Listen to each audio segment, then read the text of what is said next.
Hello नमस्कार दोस्तों, मैं सुरेंद्र सिंह आप सभी का एक्सीलेंस कोचिंग सेंटर के यूट्यूब चैनल पे स्वागत करता हूं। आइएगा दोस्तों, फिजिक्स भौतिक विज्ञान के अंदर हम एक नई यूनिट या नया चैप्टर लेकर के आए हैं जिसका नाम है ग्रेविटेशन, गुरुत्वाकर्षण। ये अच्छा टॉपिक है और अच्छी यूनिट है और एग्जाम्स के लिए भी अति महत्वपूर्ण है। और बोर्ड के जो भी बच्चे हैं प्लस नेवी एयरफोर्स की तैयारी करते हैं, डिफेंस वालों के लिए भी इम्पोर्टेंट है। ग्रेविटेशन की बात करें, गुरुत्वाकर्षण की बात करें तो आप थोड़ा सा देखना, जो नया है ना उसको क्या करना है, चैनल को सब्सक्राइब भी करना है और सब्सक्राइब करके बेल आइकन को प्रेस कर देना है और शेयर भी करना है इसको। और वीडियो देखने के बाद कमेंट जरूर करना, तो आप सभी शेयर भी करेंगे तो, क्योंकि आपका सहयोग ही हमें ज्यादा से ज्यादा विद्यार्थियों तक पहुंचा पाएगा। ध्यान से ग्रेविटेशन गुरुत्वाकर्षण की बात करें, ग्रेविटेशन गुरुत्वाकर्षण की बात करें, ये गुरुत्वाकर्षण के अंदर कुल 6 टॉपिक लगते हैं। आपको 6 टॉपिक्स के बारे में पढ़ना। ये 6 टॉपिक्स वैसे नहीं छोटे छोटे टॉपिक है, नहीं बड़े टॉपिक हैं 6। एक न्यूटन लॉ ऑफ ग्रेविटेशन 1 घंटे की क्लास खा जाएगा आपकी, इसके ऊपर बात करनी है। न्यूटन लॉ ऑफ ग्रेविटेशन की बात करें, फिर हम बात करेंगे एक्सेलरेशन टू ग्रेविटी। आज का टॉपिक हमारा न्यूटन लॉ ऑफ ग्रेविटेशन ही रहेगा, पूरे इसको ही समझ पाएंगे हम, क्योंकि थोड़ी छोटी वीडियो लेंगे और इसको थोड़ा सा शॉर्टकट समझने की बात करेंगे और इसके एग्जाम के पॉइंट ऑफ व्यू से इसको कंप्लीट करने की भी कोशिश करेंगे।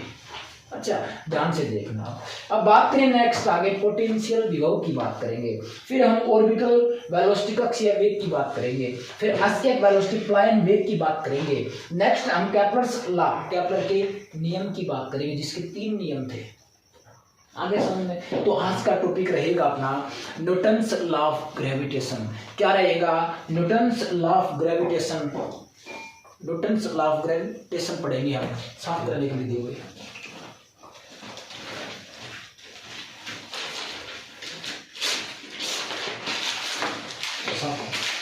देखो ध्यान से, आज का टॉपिक अपना क्या रहेगा? न्यूटन्स लॉ ऑफ ग्रेविटेशन पढ़ेंगे हम। न्यूटन का नियम, न्यूटन के नियम की बात करें, क्या आपका भाई Newton's law of gravitation, Newton का गुरुत्वाकर्षण का सिद्धांत पढ़ेंगे हम। उसमें क्या है? 2 मास, कोई भी 2 मास, 2 द्रव्यमान एक दूसरे के ऊपर बल लगाते हैं। कब? जब वो कुछ दूरी पर स्थित होंगे।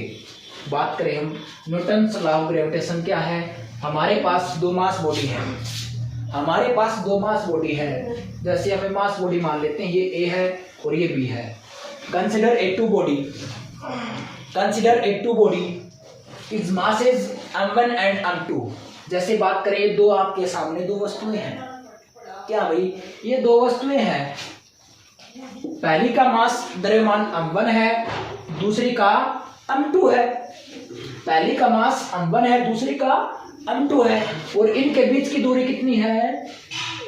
इनके बीच की दूरी हम मान लेते हैं r है, r दूरी है भाई। ये वस्तुएं एक दूसरे के ऊपर बल लगाएंगी। ये बात किसने बताई? न्यूटन ने बताई थी। और इस बल को हम लिखेंगे कैसे? ये बल होता क्या है? ध्यान से देखना, ये बल है ना फोर्स, सीधे अनुपाती होगा, डायरेक्टली प्रोपोर्शनल होगा किसके? मास की गुणा के, इन द्रव्यमान की गुणा के सीधे अनुपाती होगा। और ये उल्टा अनुपाती होगा, विपरीत अनुपाती किसके? इनके बीच की दूरी के वर्ग के बराबर, इनके बीच की दूरी के स्क्वायर के बराबर ये इनका अनुपात होगा, विपरीत अनुपाती होगा। अब सीधी सीधी बात करें, सीधी सीधी बात करें, अब हम सीधी सीधी बात करें ना इसकी, तो ये आपका फोर्स होता है ना, फोर्स, ये बल, ये फोर्स क्या रहेगा आपका? फोर्स डायरेक्टली या प्रोपोर्शनल का निशान क्या रहेगा? m1 और m2 बटे में r²। ये बोल सकते हो आप, ये फॉर्मूला बोल सकते हो बल का। बल का फॉर्मूला क्या बोल सकते हो कि मास की गुणा के बटे में, मासों की गुणा बटे में उनकी दूरी का स्क्वायर वर्ग, इसके बराबर होता है। अब ये प्रोपोर्शनलिटी का निशान हटाते हैं ना, अनुपाती का निशान हटाते हैं, प्रोपोर्शनलिटी का निशान हटाते हैं। तो ये प्रोपोर्शनलिटी का निशान हटाएंगे, बराबर का निशान तो आएगा। क्या बोल रहे हैं? ध्यान से सुनना। अब हम प्रोपोर्शनलिटी का निशान हटाएंगे, प्रोपोर्शनलिटी का, तो आपका क्या आएगा भाई? बराबर आएगा। अब बराबर होगा, अब बराबर होगा, और ये बराबर का निशान एक कांस्टेंट आएगा, जी एम 1 और जी m2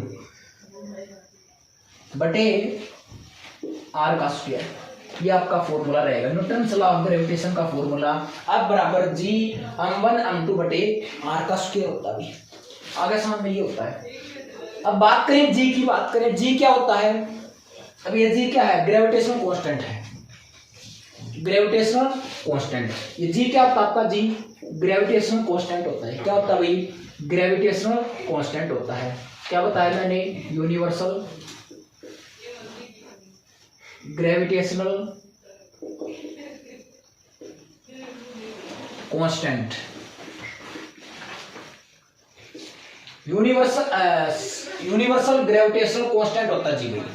इसका मतलब क्या है, यूनिवर्सल ग्रेविटेशनल कांस्टेंट है ये। अब इसकी वैल्यू दी थी, इसका मान जी का मान होता क्या है 6.673 7.673 गुणा 10 की पावर -11 न्यूटन मीटर स्क्वायर पर किलोग्राम स्क्वायर। दिख रहा है, देखो ध्यान से, ये जी का मान होता है भाई, जी का मान 6.673 गुणा 10 की पावर -11 न्यूटन मीटर स्क्वायर पर किलोग्राम का स्क्वायर, इसकी वैल्यू होती है। ये मान दिया किसने, ये मान दिया किसने, हाँ भाई। अब ये वैल्यू दी किसने, न्यूटन ने नहीं दी जी का मान, ये जी का मान न्यूटन ने नहीं बताया, गलत बात, न्यूटन पे मत जाना। न्यूटन ने जी का मान नहीं बताया, न्यूटन ने सिर्फ बताया था दो वस्तुएं, दो द्रव्यमान, दो मासेज एक दूसरे के ऊपर बल लगाएंगे, एक दूसरे को अपनी ओर खींचेंगे। दो वस्तुएं एक दूसरे को अपनी ओर खींचती हैं, लेकिन वो वस्तुएं कभी भी चिपकती नहीं। देखना ध्यान से, देखो अब मैं बात करूं, मैं इस बोर्ड को खींच रहा हूं, बोर्ड मेरे को खींच रहा है, लेकिन हम दोनों चिपक नहीं रहे। मैं यहाँ पे हूं तो यहाँ पे हूं, बोर्ड यहाँ पे तो यहाँ पे, मेरी तरफ नहीं आ रहा, मैं बोर्ड की तरफ तो जा रहा हूं, वैसे तो मैं चल सकता हूं, है ना। लेकिन हम एक दूसरे पर फोर्स लगा रहे, चिपक नहीं रहे। क्यों, हम एक दूसरे के ऊपर फोर्स लगा रहे हैं, लेकिन लगाने वाला फोर्स क्या है, कमजोर है, विकस्ट है, कमजोर बल है, कमजोर विकस्ट फोर्स है ये। तो क्या बोलोगे आप, जो नेचर प्रकृति के अंदर सबसे कमजोर बल होता है ना, सबसे कमजोर बल होता है, वही क्या है, ग्रेविटेशनल फोर्स है। आगे प्रकृति में सबसे कमजोर बल होता है ये। प्रत्येक जो पॉइंट मास होते हैं, जो भी अपनी द्रव्यमान होता है जिसके अंदर, प्रत्येक द्रव्यमान वाली वस्तुएं एक दूसरे के ऊपर गुरुत्वाकर्षण बल लगाती हैं, क्योंकि अपनी ओर खींचती हैं। ये बात सही है, जायज है, लेकिन वो चिपकती नहीं, क्योंकि वो कमजोर बल होता है उनकी तुलना में, चिपकती नहीं है वो। आगे समझ में। अब जी की वैल्यू दी किसने थी, जी की वैल्यू हेनरी कैवेंडिश ने दी थी। किसने दी थी, हेनरी कैवेंडिश ने दी थी। अब जी का मान किसने दिया, हेनरी कैवेंडिश ने कैलकुलेट किया था जी का मान। बात करें तो अब जी का मान हेनरी कैवेंडिश ने किया। अब जी का भाई फॉर्मूला क्या बताओगे आप लोग, जी का फॉर्मूला रहेगा आपका जी एफ गुणा में एफ आर स्क्वायर बटे m1 m2, F R square बटे m1 m2। बात करें भाई, थोड़ा सा न्यूटन्स लॉ ऑफ ग्रेविटेशन आ गया, देखो ध्यान से, मैं थोड़ा सा रिवाइज करता हूं इसको, जितना मैंने बताया आपको।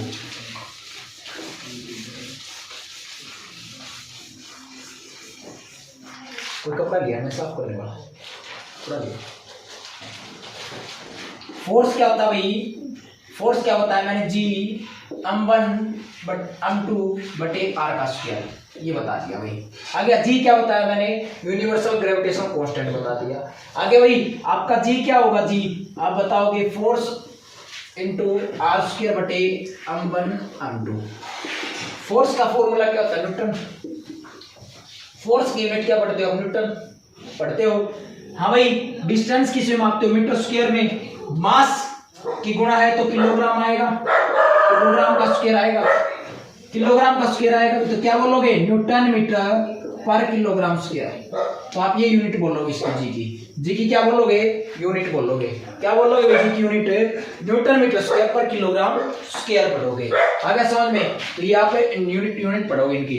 क्लियर है, हाँ भाई।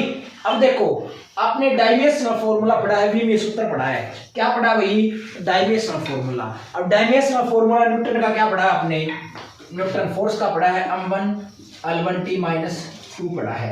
m1 l1 t माइनस 2 पढ़ा आपने। क्या पढ़ा भाई? m1 l1 t minus 2। Force का मतलब m1 l1 t minus 2। Force क्या बताओगे आप? फोर्स पूछे ना क्या है? m1 l1 t minus 2। क्या बताओगे बच्चों? m1 l1 t माइनस 2 बताओगे फोर्स को। आ गया भाई डिस्टेंस। डिस्टेंस क्या बताओगे भाई? l2। भाई r स्क्वायर है तो रेडियस है, सीधी सी बात है। त्रिज्या डिस्टेंस है, ये l स्क्वायर आएगा। हाँ भाई मास m की पावर 2। क्या बताओगे? m की पावर 2। ऊपर वही देखो m की पावर 2 है, ऊपर जाके -2 बनेगी और 1 है तो क्या बताएगा m यहाँ पे? m -1। हाँ भाई 2 और 1 3, l कितना होगा? 3। आगे समझ में? फिर क्या बताओगे? t कितना होगा? -2। क्या बताओगे? m1 l3 t minus 2। m1 l3 t minus 2। m1 l3 t minus 2 बताओगे। ये क्या होता है? न्यूटन्स लॉ ऑफ ग्रेविटेशन या जी की यूनिट होती है फोर्स की। आप पढ़ लेना।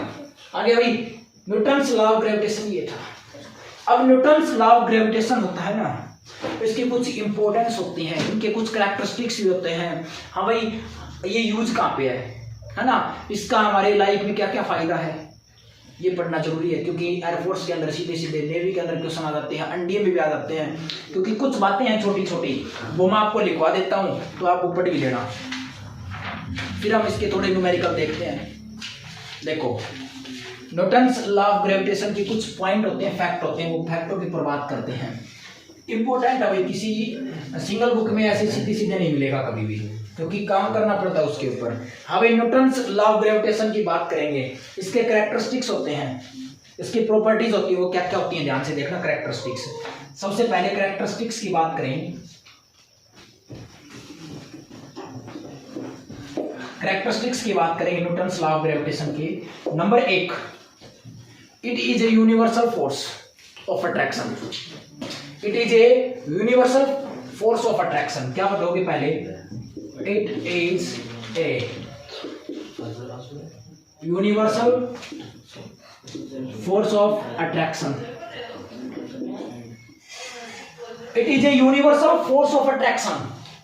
यह संसार में आकर्षण बल होता है। यह क्या होता है भाई? आकर्षण, सभी को अपनी ओर आकर्षित करता है, आकर्षण बल होता है। ये प्रत्येक मास को क्या करता है? अपनी ओर आकर्षित करता है। आगे एक मास को दूसरे मास की तरफ आकर्षित करेगा। नंबर 2 बात क्या बताओगे आप? नंबर 2 बात पढ़ोगे आप। ये है ना हमेशा, ये हमेशा क्या देखो फोर्स होता है ग्रेविटेशनल फोर्स, हमेशा कैसे लगेगा? दो द्रव्यमान वाली वस्तु है, दो मास वाली वस्तु है, उनके सेंटर्स को जोड़ने वाली रेखा होती है ना, ध्यान से देखना। मैं बात करता हूं ध्यान से।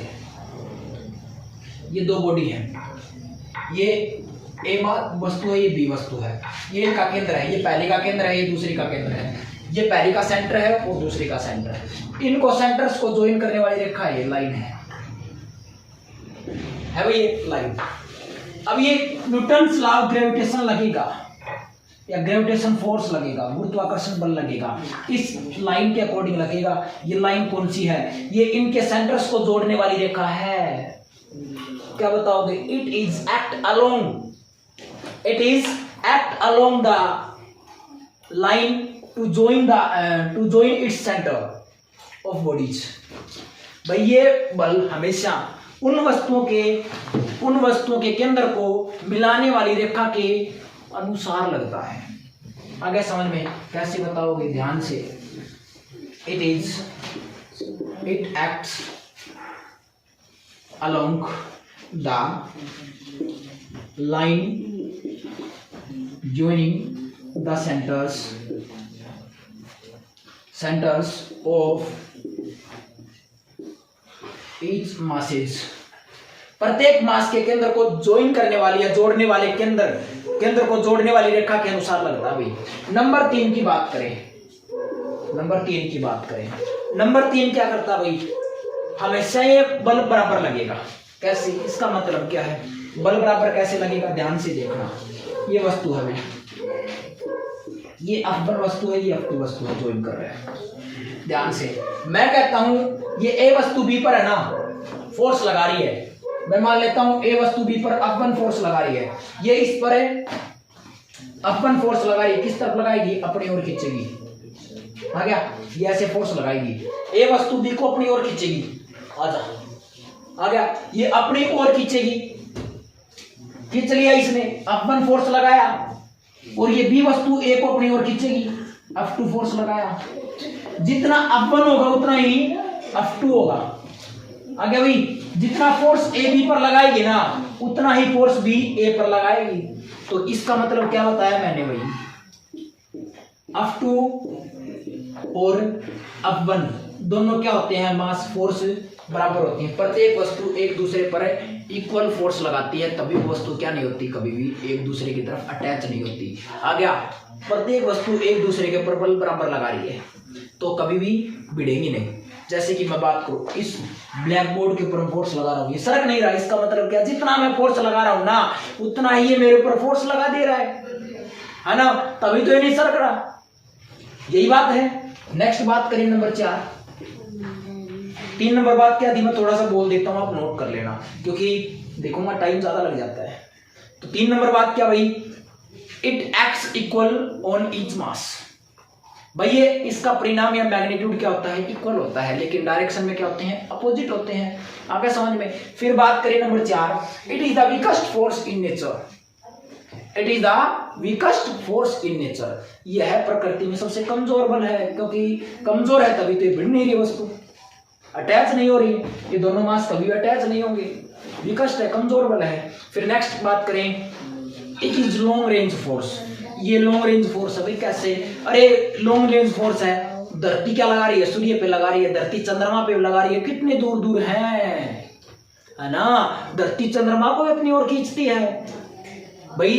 पृथ्वी अर्थ है, वो चंद्रमा को अपनी ओर खींच रही, तभी तो उसके ऑर्बिट में चक्कर लगा रहा है, कक्ष के अंदर चक्कर लगा रहा है, स्टेलाइट उसके ऊपर है ना। तो ये क्या है, लॉन्ग रेंज फोर्स होते हैं, दूर तक लगने वाले फोर्स होते हैं। आ गया। फिर बात करें क्या भाई अप्लीकेबल, सभी जगह अप्लीकेबल होते हैं, ये सभी के लिए अप्लीकेबल होते हैं, ये प्रत्येक पॉइंट मास के लिए अप्लीकेबल हैं। आ गया भाई। फिर बात करें कैसे हैं, सेंट्रल फोर्स हैं, केंद्र की तरफ लगने वाले बल हैं, केंद्र से केंद्र की ओर लगने वाले बल हैं। कैसे हैं भाई, ये सेंटर से सेंटर की ओर लगने वाले बल हैं, केंद्र से केंद्र की ओर लगने वाले बल हैं। नंबर नेक्स्ट की बात करें, फिर भाई ये कैसे बल हैं, अट्रैक्शन फोर्स हैं, ऑलवेज अट्रैक्ट करेंगे, कभी भी रिपेल नहीं करेंगे, अट्रैक्टिव फोर्स हैं।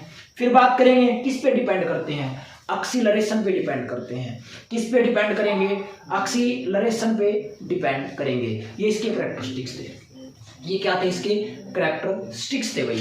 फिर बात करें ये इंपॉर्टेंस, इसका इंपॉर्टेंस क्या है। हाँ भाई, इसका इंपॉर्टेंस क्या है, देखो सोलर सिस्टम है, सौर मंडल है, सौर मंडल किसके कारण है, ग्रेविटेशन के कारण है। तभी क्या करते हैं, सूर्य के चारों ओर चक्कर लगाते हैं, सभी ग्रह लगाते हैं ना, वो किसके कारण लगाते हैं, सौर मंडल में क्या है, ग्रेविटेशन है, ग्रेविटेशन के कारण, क्योंकि सूर्य है सभी को अपनी ओर खींच रहा है। आगे समझ में, सौर मंडल इसी के कारण है। फिर भाई क्या है, अर्थ पे अपना जो एटमॉस्फेयर है वो किसके कारण है, एटमॉस्फेयर किसके कारण है, अर्थ पे इसी के कारण है। फिर भाई क्या बताओगे, अपनी बारिश होती है या फिर ओले पड़ते हैं, स्नोफॉल होता है, रेनफॉल या स्नोफॉल होता है, वो किसके कारण, ग्रेविटेशन के कारण होता है।